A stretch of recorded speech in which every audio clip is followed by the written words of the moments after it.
शिवरात्रि की महात्म्य कथाएं। तो एक गांव में इस सुंदर भगवान की कथा चल रही थी। इसमें वक्ता महोदय ने बहुत सारे यज्ञों की महिमा गाई। अश्वमेध यज्ञ, रासु यज्ञ, बहुत सारे यज्ञ यज्ञ यज्ञ यज्ञ। इनमें एक कथा सुन रही थी कठियारण, जो लकड़ी का भारा बेचकर अपना गुजरान चला रही थी। बहुत निर्धन, बहुत दरिद्र, बहुत दरिद्र। निर्धनता जिसने देखी होगी उनको मालूम होगा कि निर्धनता क्या होती है। बस लकड़ी का भारा बेचकर अपना जीवन निर्वाह चला रही है। अकेली है, परिवार में कोई है नहीं, बस निर्धन नारी।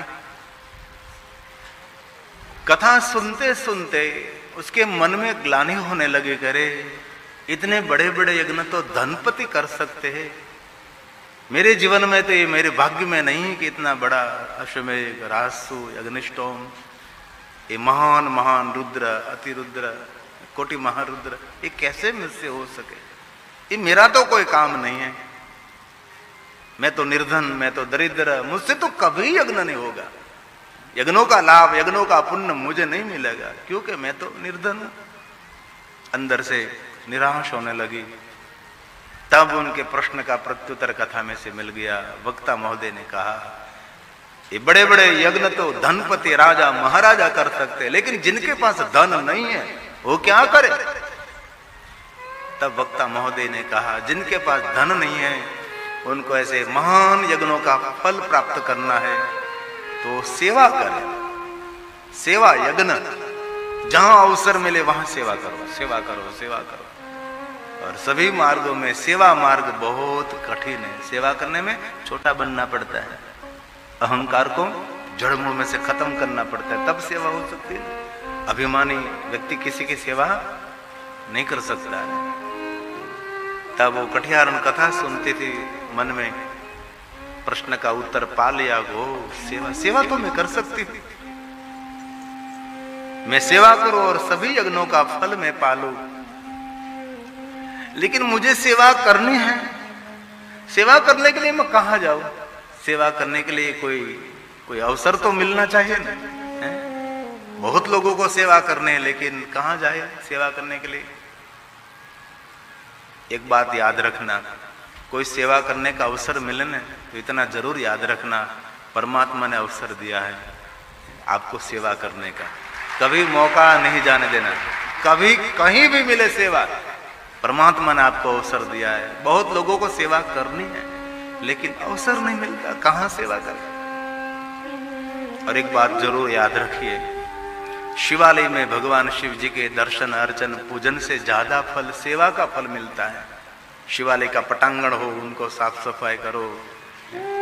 शिवालय के आंगन में कोई फूल छोड़ो, उनको पानी पिलाओ, सुंदर आंगन बुहारो। शिवालय के आंगन में सुंदर रंगावली, रंगोली पूरो। भगवान शिव जी के शिवालय के साफ सफाई थोड़ी करो, उसका पुण्य बहुत है। पूजा करने वाले बहुत लोग होते हैं, लेकिन वहां जाकर सेवा करने वाले तो बहुत कम लोग होते हैं। कठियारण ने बात स्वीकार ली, तो मुझे सेवा करनी है, मुझे ऐसे महान यज्ञ का फल मिलेगा, मैं सेवा करूं। लेकिन मैं सेवा कहां करूं, किसकी सेवा करूं? दूसरा दिन हुआ, जल्दी सुबह में उठ गए और हाथ में कुहाड़ा लेकर, एक रस्सी लेकर, लकड़ी का भारा लेने के लिए वो कठियारण जंगल में लकड़ी काटने के लिए गई। तो जंगल में एक सुंदर सरोवर देखा। ये सरोवर के किनारे पर सुंदर एक पर्णक कुटीर झोपड़ी देखी। कठियारण के मन में हुआ कि मैंने ये पहली बार वहां मेरा ध्यान पड़ा, सुंदर कोई पर्णक कुटीर झोपड़ी है, वहां कभी मैं गई नहीं, आज तो मैं वहां जाऊं। वो कठियारण जहां झोपड़ी देखी सरोवर के किनारे, वहां पहुंची तो इस पर्णक कुटीर झोपड़ी का चिन्ह देखकर, चीज वस्तु को देखकर कठियारण को पता लग गया कि झोपड़ी कोई संसारी व्यक्ति की नहीं है, ये झोपड़ी, ये पर्णक कुटीर कोई साधु की है। क्योंकि चीज वस्तु से पता लग जाता है ना। जो छोटी मोटी बहुत सारी चीज वस्तु पड़ी थी, कपड़े पहने थे, तो उनको मालूम हो गया कठियारण को कि ये झोपड़ी कोई साधु की झोपड़ी है। और सुबह सुबह का समय था, तो कपड़े ऐसे पड़े थे, आंगन भी अस्त व्यस्त था। वो कठियारण ने निर्णय ले लिया कि यहां अवसर है मुझे। कल मैंने जो कथा में बात सुनी थी, आज मैं मेरे जीवन में उतार लूं। पहले तो सुंदर आंगन को बुहार लिया, बहुत सारे बर्तन पड़े थे, वो भी साफ सुफ करके बर्तन भी एक तरफ रख दिया। कपड़े पड़े थे, वो भी धोकर वहां चाटक दिए। और पानी की मटकी थी, वो भी सुंदर सुंदर पानी से भर दी। और जो जो सेवा थी सब सेवा वहां उसने कर ली। और वो कठियारण हाथ में कुहाड़ा लेकर, ये रस्सी लेकर लकड़ी काटने के लिए जंगल में चली गई। महात्मा जी सुबह सुबह का समय था, तो वो जंगल में चलने के लिए जाते थे। चलकर आए, देखा बहुत सुंदर सेवा किसने की, कपड़े बर्तन ये सब कुछ। इस सेवा को देखकर साधु बहुत प्रसन्न हुए और मन ही मन प्रसन्नता व्यक्त करके अंदर से बोलने लगा कि जिसने सेवा भावे ने सेवा की हो, उनको भगवान मंगल करे, उनका कल्याण करे, उनका सुख हो। और महात्मा जी तो रोज जंगल में सुबह सुबह में निकल जाते थे चलने के लिए, दूर दूर जंगल में जाते थे। और यह कठियारण रोज लकड़ी का भारा लेने के लिए आती थी। और उनको तो बहुत अवसर मिल गया, रोज सेवा करने लगी, नित्य सेवा होने लगी। बहुत सारे दिन बीत गए। साधु तो साधु, महात्मा के मन में हो गया कि कोई एक दिन सेवा करे, कोई 2 दिन सेवा करे। मैं साधु हूं, मुझे देखना चाहिए कौन सेवा कर रहे हैं। एक दिन हुआ ऐसा, साधु महात्मा जी जंगल में चलने के लिए नहीं गए और वृक्ष की घटा में छुप गए। तो घनघोर वृक्ष था, उनमें बैठ गए और देख रहे कि कौन सेवा कर रहे हैं, जरा देखे तो सही। सुबह का समय था, कठियारण आई, कुआड़ा रख दिया, रस्सी रख दी और जल्दी सेवा करने लगी। अंगनो बोहर, कपड़ा, बर्तन, सब कुछ सेवा, इतनी सुंदर सेवा करके मन ही मन प्रणाम करके जा रही थी। महात्मा जी वृक्ष की घटा में से निकले। बहन जी खड़ी रहे, कांपने लगी, डरने लगी। महात्मा जी ने कहा, बहन डरने की कोई जरूरत नहीं है, यहां जो सेवा कर रही तू कर रही है। कठियारण ने कहा, हाँ महात्मा जी, आपकी पवित्रता में कोई विक्षेप हुआ है तो मुझे क्षमा करे, लेकिन ये सेवा मैं कर रही हूं। ये सेवा मंत्र तूने कहां से सीखा?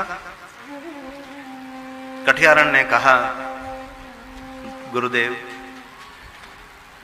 मैं कथा सुनने के लिए जाती थी। एक दिन कथा में वक्ता महोदय ने बताया बहुत सारे यज्ञ, और ये इतने महान यज्ञ तो कोई धनपति कर सकते, मैं तो निर्धन, लकड़ी का भारा लेकर, भारा बेचकर मेरा गुजरान, मेरा जीवन चलाती हूं, मैं तो इतने बड़े यज्ञ कैसे करूं? इसलिए वक्ता महोदय ने कहा, अवसर मिले तो किसी की सेवा कर लो, सभी यज्ञों का फल मिल जाएगा। और मैं यहाँ लकड़ी का भारा लेने के लिए रोज आती हूँ, मैंने देखा यहाँ सेवा की आवश्यकता है तो मैं ही सेवा कर रही थी, बस रोज। महात्मा जी ने कहा, धन्य है बहन, तू धन्य है। सुन, अमर है सन्यासी, हमारी मर्यादा है, इसलिए आज तक आपने सेवा की, आशीर्वाद, लेकिन कल से यहां नहीं आना, क्योंकि हम साधु हैं। बस हो गई सेवा, कल से नहीं, कोई बात नहीं महात्मा जी, गुरुदेव मैं कल से नहीं आऊंगी। लेकिन सुन, तुझे महान यज्ञ का फल पाना है ना। गुरुदेव, इसीलिए तो मैं सेवा कर रही थी यहां रोज, के मुझे बहुत सारे यज्ञों का पुण्य मिले, मुझे फल मिले। याद रखना बहन, तू निर्धन है, मैं देख रहा हूं, लकड़ी का भारा बेचकर तो गुजरान चला रही है, मैं तुझे देखकर ही समझ रहा हूं। ऐसे महान यज्ञों का फल तुझे पाना है तो एक काम कर, याद रखना। बोली गुरुदेव, थोड़े दिनों के बाद अब महाशिवरात्रि आने वाली है। आ गुरुदेव, तो बेटा बहन एक काम करना, महाशिवरात्रि के दिन भगवान महादेव के शिवालय जाकर भगवान शिव जी को एक बिल्वपत्र चढ़ाना। तो एक बिल्वपत्र महादेव को चढ़ाएगी ने, तुझे 100 अश्वमेध यज्ञ का फल मिलेगा। ये पुण्य तेरा कभी खाली नहीं होगा। एक बिल्वपत्र महादेव को चढ़ा देना महाशिवरात्रि के दिन, याद रखना। भले गुरुदेव कठियारण गुरुदेव को प्रणाम करके गए, इंतजार कर रहे हैं कब महाशिवरात्रि आए, कब महाशिवरात्रि आए। और शिव भक्तों के लिए सबसे बड़ा पर्व है ना, तो ये महाशिवरात्रि है। आज के दिन महादेव के भक्तों के लिए बहुत महत्व का दिन है। पूरा श्रावण मास तो, पवित्र श्रावण मास तो है ही, लेकिन ये महाशिवरात्रि तो शिव भक्तों के लिए प्राण है, शिव भक्तों के लिए श्रेष्ठ दिन है, देवों का पर्व है।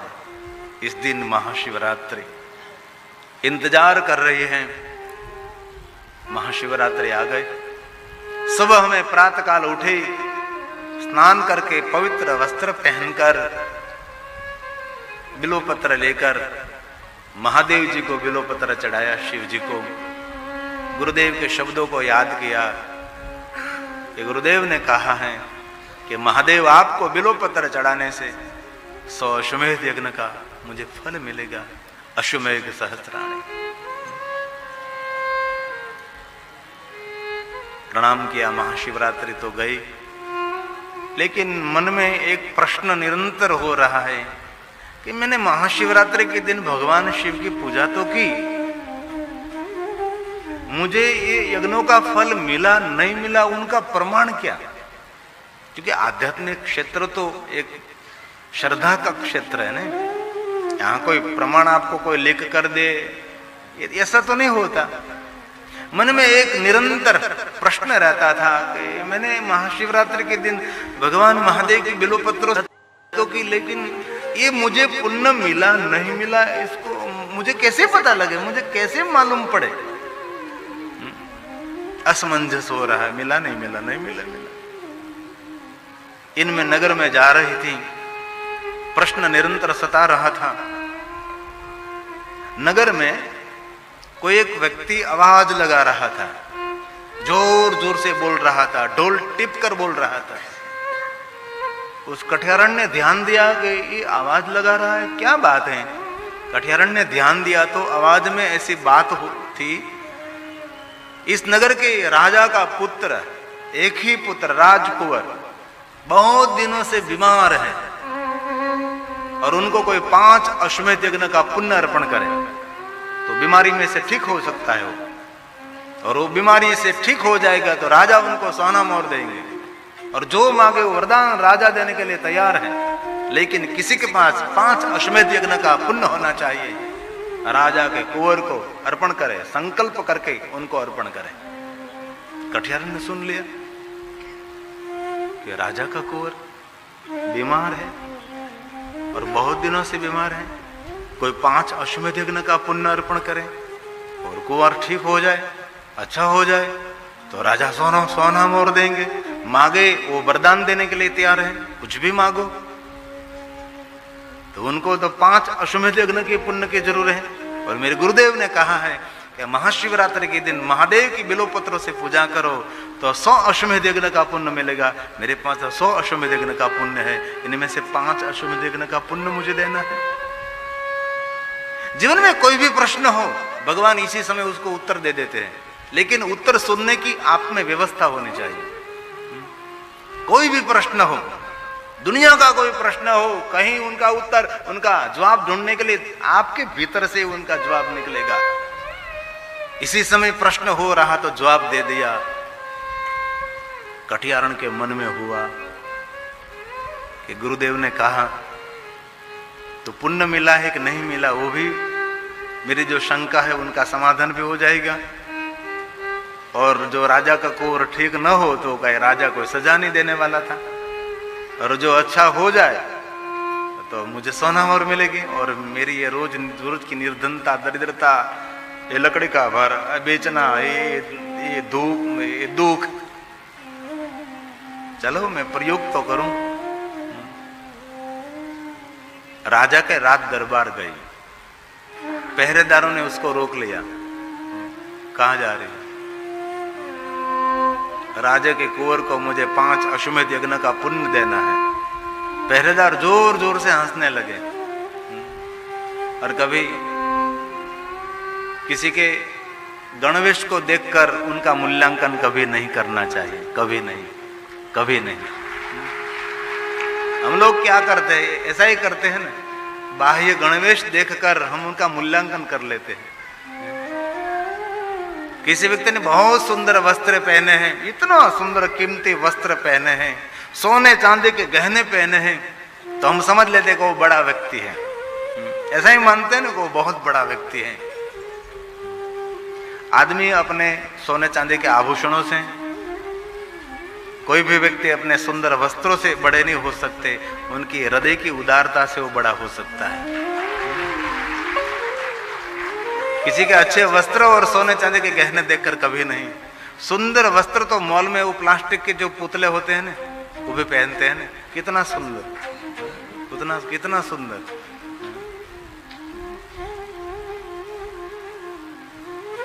तो सभी पहरेदारों ने उसको रोक लिया। अरे तू, मेरा राजा इतना धनवान है तो भी उसने 5 अश्वमेध यज्ञ नहीं किया, और तू एक लकड़ी का भारा बेचने वाले तू, चलो चलो नहीं जाना है। वो हाथ जोड़कर कहने लगी, मुझे जाने दीजिए, मेरे पास 100 अश्वमेध यज्ञ का पुण्य है। और जोर जोर से हंसने लगे। अरे तेरे पास 100 अश्वमेध यज्ञ का पुण्य, इतना झूठ, झूठ का कोई प्रमाण होना चाहिए, ये कहीं ये होता है, मुझे जाने तो दीजिए। अरे पहनने के लिए तेरे अंग पर वस्त्र पूरे नहीं है, और हम सब तुझे जानते हैं, तो लकड़ी का भारा बेचकर तू तेरा गुजरान चला रही है। बहुत प्रणाम करके कहने लगी, बस मुझे अवसर दीजिए एक बार। लेकिन वो लोग उनका अपमान करने लगे, अपमानित करने लगे। तो निर्धनता तो बहुत बहुत दुखद होती है। इसमें जिस लोगों ने निर्धनता देखी होगी ना, अनुभव किया होगा ना, उनको मालूम होता है। निर्धनता में, दरिद्रता में, गरीबाई में कितने लोग हमारे निकट थे।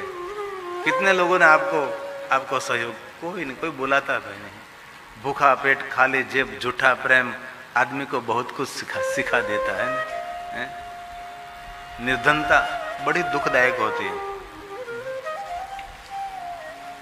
एक पहरेदार इसमें बहुत दयावान था। इस पहरेदार ने कहा, क्यों इस बहन को तंग कर रहे हैं आप? हमारा सबका कर्तव्य है, कम से कम राजा और रानी को आप कहे तो सही। ये कोई निर्धन नारी है, वो कह रही है कि 5 अश्वमेध यज्ञ का पुण्य अर्पण कर रहे हैं, तो कम से कम उनको संदेश तो दीजिए। आप यहां से स्वयं निर्णय ले रहे हैं, ऐसा क्यों कर रहे हैं आप? पहरेदार ने कहा, एक बहुत दयावान पहरेदार था।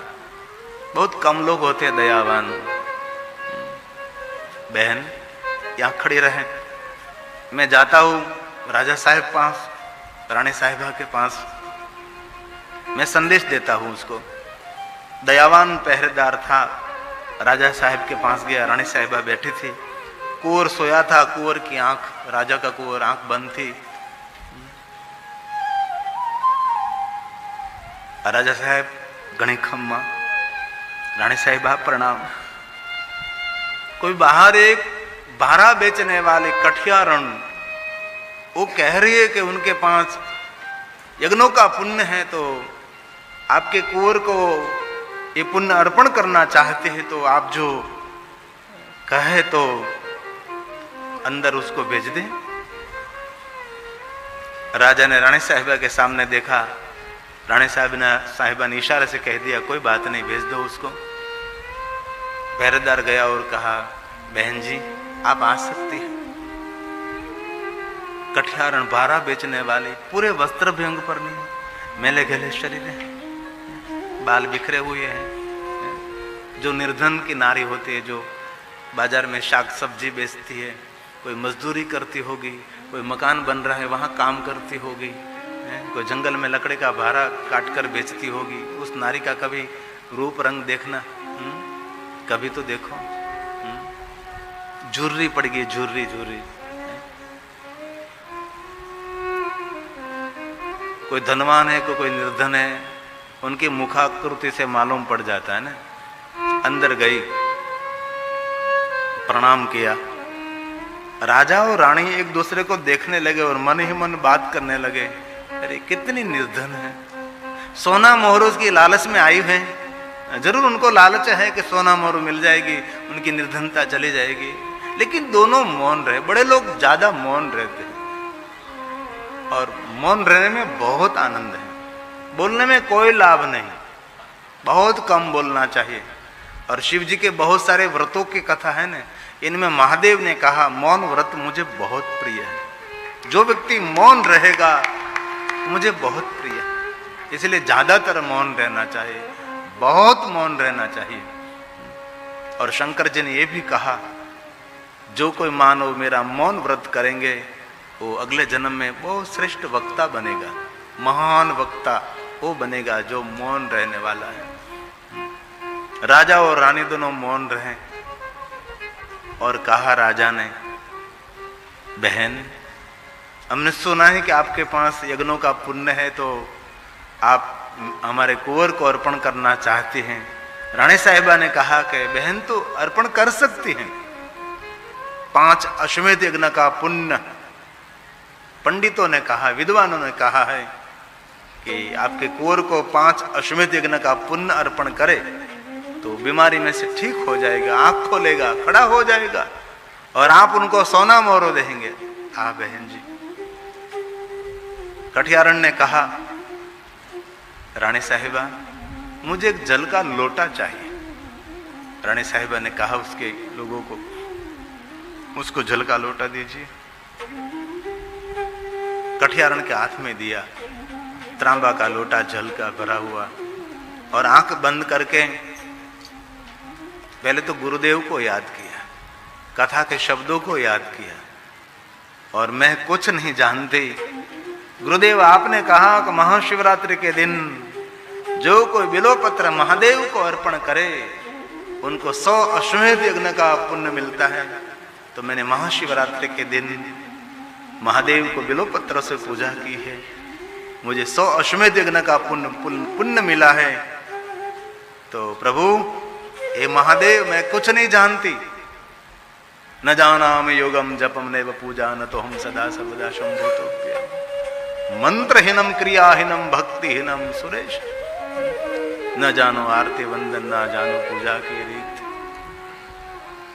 मुझे कुछ मालूम नहीं भगवान, लेकिन आज संकल्प करके मुझे जो 100 अश्वमेध यज्ञ का पुण्य मिला है उनमें से 5 अश्वमेध यज्ञ का पुण्य इस राजा का कुंवर जो बीमार है उनको मैं अर्पण करते हूँ।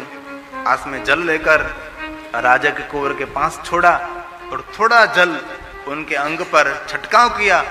महादेव को याद करते करते करते, महादेव को याद करते करते, ओम त्र्यंबकम जामहे सुगंधिम पुष्टिवर्धनम उर्वारुकमे बंधनात् मृत्यु मोक्षमामृतात्, ओम मृत्युंजय महादेव त्राहि माम शरणागतम जन्म मृत्यु जरा व्याधि पीड़ितम कर्म बंधने। हे महादेव, हे महादेव। ऐसे ही 5 अश्वमेध यज्ञ का पुण्य अर्पण करते हो। मेरे पास 100 अश्वमेध यज्ञ का पुण्य, इनमें से 5 राजा के कुंवर को मैं अर्पण करते हूँ। बस ऐसा मन ही मन संकल्प किया। राजा और रानी देख रहे हैं कि क्या होने वाला है। कुंवर ने धीरे धीरे धीरे धीरे धीरे आंख खोली, चारों तरफ देखने लगा, बिस्तर में बैठा हुआ, बैठकर खड़ा हुआ, नीचे उतरा, राजा और रानी को देखने लगा। राजा और रानी ने कहा, बेटा कुंवर हमको नहीं देखना, ये जो बहन जी है ना उसको प्रणाम कर, उनके पुण्य के फल स्वरूप तो बीमारी में से बाहर निकला है। राजा और रानी दोनों आसन से खड़े हो गए और धीरे से नीचे उतरे और कठियारण को कहा, बहन तेरी बात कुछ समझ में नहीं आती, ये कैसे सब कुछ हुआ? मैं राजा हूं, धनपति हूं, मैंने भी 5 अश्वमेध यज्ञ नहीं किए हैं, और आपने ये 5 अश्वमेध यज्ञ का पुण्य मेरे कुंवर को अर्पण किया और बीमारी में से बाहर निकल गया। जो विद्वानों ने मुझे कहा था, धन्य है, तो धन्य है बहन, धन्य है। राजा के भी आंख भर गई, रानी साहिबा की आंख भर गई, और राजा और रानी ने कहा, बेटा कुंवर, इस बहन निर्धन है, उनको प्रणाम कर, लेकिन उनके पास भक्ति का धन है, उनके पास पुण्य का धन है, तो उनको प्रणाम कर। राजा के कुंवर ने इस बहन को प्रणाम किया।